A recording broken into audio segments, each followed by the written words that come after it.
কেরালার আঝামালার বিখ্যাত মহাবিষ্ণু মন্দিরে ঘটে গেল এক মর্মান্তিক ঘটনা।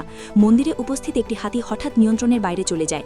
উত্তেজিত অবস্থায় থাকা ওই হাতিটি এক ৪০ বছর বয়সী ব্যক্তিকে পিষে মেরে ফেলে। ঘটনায় আরও এক মহিলা গুরুতর আহত হন। হাতির তাণ্ডবে এলাকায় ছড়িয়ে পড়ে আতঙ্ক। ক্ষতিগ্রস্ত হয় বেশ কয়েকটি যানবাহন। প্রায় ২ ঘণ্টা চেষ্টার পর বন দপ্তরের কর্মকর্তারা পরিস্থিতি নিয়ন্ত্রণে আনতে সক্ষম হন। ঘটনার পর এলাকায় চাঞ্চল্যের সৃষ্টি হয়েছে। আহতদের চিকিৎসা চলছে এবং পুরো ঘটনার তদন্ত শুরু করেছে প্রশাসন।